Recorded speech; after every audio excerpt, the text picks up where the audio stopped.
Welcome, everyone. My name is Caitlin. I'm the editor of International Confectionery magazine. Today, I have the utmost pleasure of being joined by Inge Demeyere, who is the managing director for bakery, ice cream, and confectionery at Cargill Food Solutions Europe. Inge, thank you for joining with me today. Thank you very much. Happy to be here. Could you start us off by talking a little bit about your role at Cargill and your background in the confectionery industry? Yes, I will do so. Well, today I'm the managing director for the bakery, the ice cream, and the confectionery at Cargill Food Solutions EMEA. So that means that I'm looking for growing those categories for Cargill in Europe. Before that, I was the managing director for the chocolate business in Europe, and I did that from 2014 till February 2023. And before, I came from a commercial director role in the chocolate business as I joined the chocolate in 2009. And before, I was doing supply chain, trading management, and M&A projects in the oils business. And I started my career as a trader in a family company, Van der Moortle. And then I joined Cargill in the bottling business. So that's a little bit my career today. Great. Thank you, Inge, for that. I wanted to start this interview off by talking about the consumer. Of course, we're very concerned with trends that we see in the market. In your opinion and your role at Cargill Food Solutions, how would you say consumers are enjoying their chocolate, and have you noticed any changes in their behaviors and attitudes? Very good question. And indeed, consumers are the most important ones. They consume our products. But today, the consumers they are increasingly mindful of the food that they are eating, and also where the ingredients are coming from. On the other hand, they want also an innovative and a sensory experience, which is very important. So the trends that we are seeing, like the plant-based sustainability, they are all coming up. But I want to mention two topics. I'd say that we go more and more to the pure indulgence. And what does that mean, pure indulgence? It's about clean label.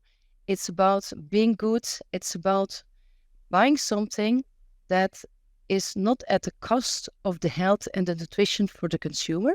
So the clean label is coming more and more there. There are a lot of 70% of our consumers, they're considering, for example, the lack of additional sweeteners as being very important. So you have the pure indulgence, but like I just said before also, consumers want to look also for new experiences, and that can be also flavors, and they want to try that out, and they want to experiment with that. So if you look at consumer study, then people like ourselves, also 63% are saying, yes, we will make an impulse buy when there's and we want to experiment that.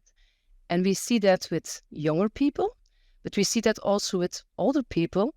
And we are seeing back also the nostalgic flavors. So if yourself looking back a little bit to the memories, the memories before of simpler times, and you say, okay, I like nostalgic flavors like caramel, we see that also coming back. So that are the two things. One, pure indulgence, the clean label. Secondly, also, they want to experiment with new things and having that whole experience when they consume a product.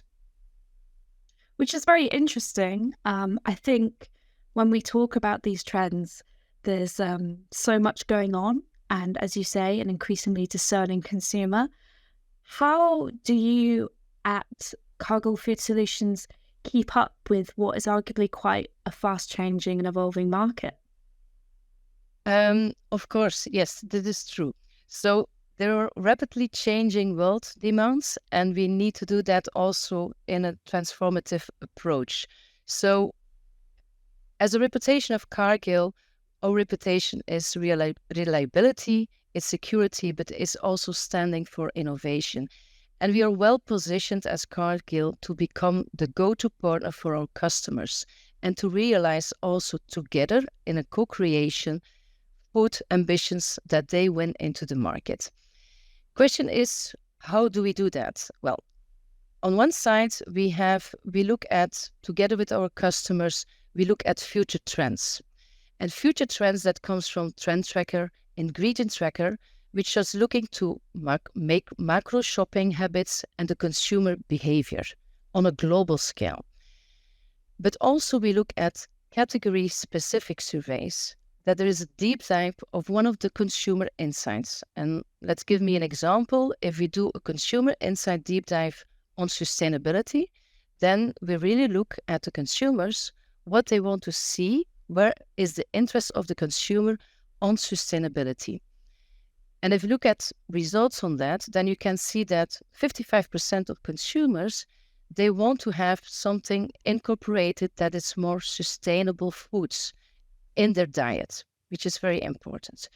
So we look at sustainability as a trend, then we can work on that to support that sustainability with the customer.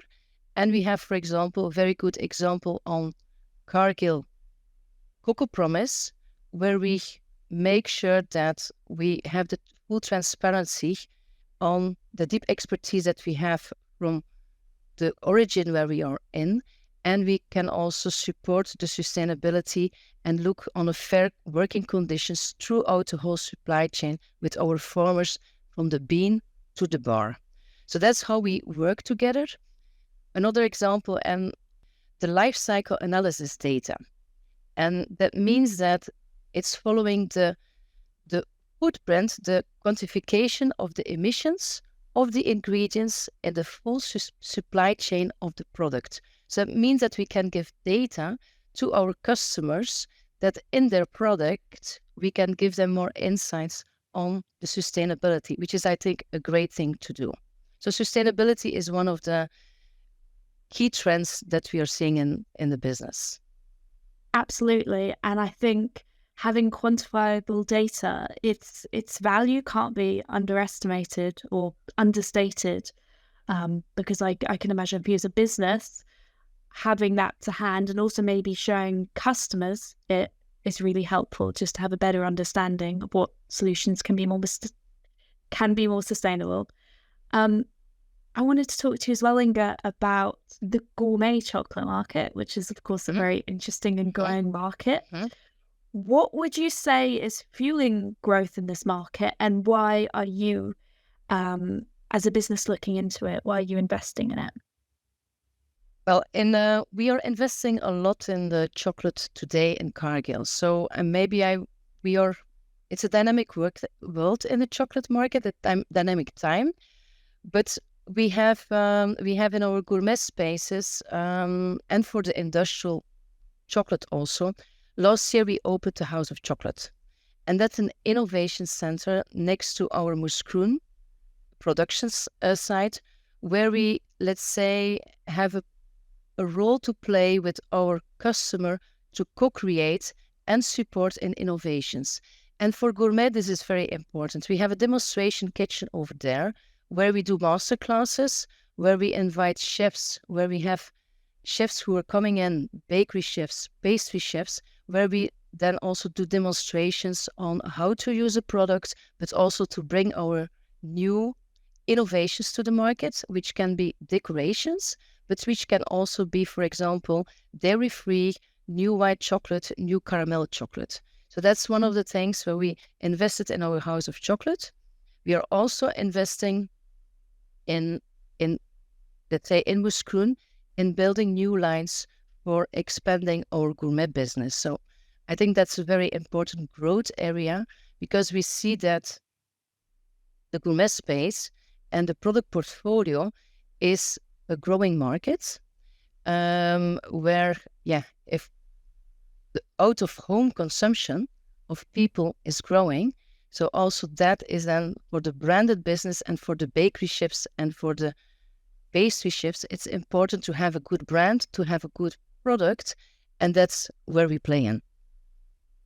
And speaking quite simply, people love chocolate and will continue to enjoy it. So it's very important to support its growth. I wanted to touch on this point you're making about co-creation, collaboration, which I think is very important when we discuss all these trends and things that are going on. With regards to the House of Chocolate, what would you say has been a big impact from opening it a year on? the big impact of opening, well, it was so last year, end of May, we opened our House of Chocolate facility. And we inviting their chocolate manufacturers to embark on expedition on inspiration, innovation, and co-creation. It's very big. It's a 7,000 square meter building where we have an all-in-one experience that we help the manufacturing from the trends, from great ideas into innovative products. And I must say, I'm very proud of that, because looking back now, after 1 year, we have 70% occupation in the House of Chocolate.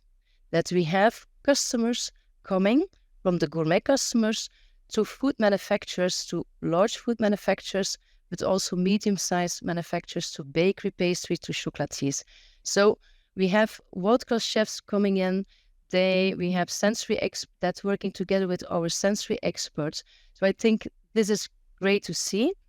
And we have already 130 meetings where we hosted chefs, and we have a lot of master classes that we already have in our space. So I think it is proving that it is a unique facility and a unique base for Cargill's customers to innovate, to provide an opportunity to discover chocolate trends, tested out ideas in the Sensory Expertise Center, the demo kitchen, and even then also with the pilot line for smaller production. So I'm very proud that we have that capability under one roof in Moeskroen. As you should be. And I'm sure we're all looking forward to seeing what will come out in the future from that facility. I wanted to ask you, Inge, about this idea of indulgence in chocolate, which you touched upon very briefly earlier, how more consumers are interested in health and wellness, but also wanting to enjoy chocolate and seeing it as maybe an affordable indulgence. From your perspective, how can health and indulgence go hand in hand? Very great question. So I think today the consumers, they want it all. And they want to have a great tasting indulgence product, but not at the cost, like I already earlier mentioned, of their health and the nutrition goals. That's one thing. So we find that some solutions on that to co-create. So natural ingredients is one of the claims on packaging, which is very important.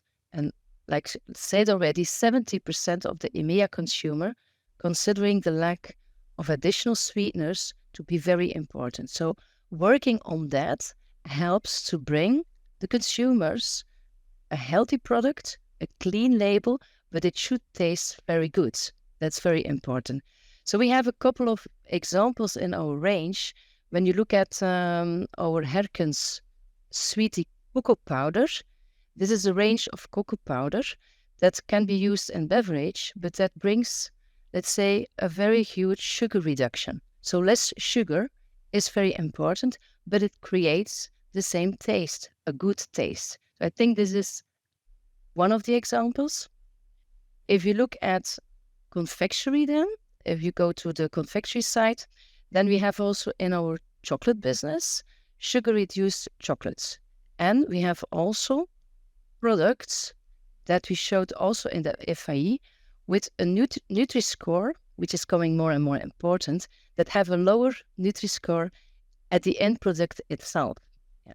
So there are a couple of solutions that we can bring, all with the ingredients, but also with the co-creation together with the customer to make sure that we remain at a very tasty and a very good product, but also have a lower sugar content or a lower Nutri-Score that attract the consumers. So yes, the answer is you can combine health also together with a indulgence solution and an indulgence product, where I think as Cargill, we can be the co-creative partner for our customers. That's great. I think when we talk about these things and these demands around health, around taste, it's a big challenge. So being cognizant of the fact that not every product that's reduced in sugar is going to taste amazing, and sometimes there has to be some testing around that. So I think that's maybe something important to stress, that it's maybe a journey in reformulating healthier chocolate. Finally, Inge, I wanted to end by asking you about indulgence trends. What are some of the trends that you're seeing in the market, and have you responded to any of them in your own solutions? In our own solutions, we are looking always at the trends, and it's for sure that we are also then, with the co-creation with the customer, we are coming with solutions. And I think one of the exciting trends was, like I previously mentioned, the new flavors. So experimenting new flavors. So in the last innovations that we did is the caramel. So the caramel chocolate that we are bringing into the market, it is the third most popular flavor within the chocolate confectionery. And we continue to see that not only today, but also in the future. So what we did was we created a kind of caramel sensorials, where there is a white chocolate combined with caramelized ingredients, and that gives a rich and indulgent caramel flavor, which is a classic one. Up till today, there was always a one-fits-all solution. So you did not have any choice. If you were a customer, you had a caramel, and it was the kind of caramel chocolate that you could buy. What we now did, together with our chocolate engineers, our chocolate experts, we can go much more to the non-one-size-fits-all approach, but having the nuanced wishes that we have in the market, because caramel in the UK is maybe not the same as a caramel wish in Italy or in Belgium. So we created now a kind of perfect blend for the premium indulgence. So you can have a choice depending on the wish of the flavor that you want to have in your caramel. We can have that whole range of caramel chocolate into the market. So I think that is an innovative way to answer also as Cargill towards the trends that we see in the market, which is the nostalgic flavor that we are seeing. Absolutely. Thank you, Inge.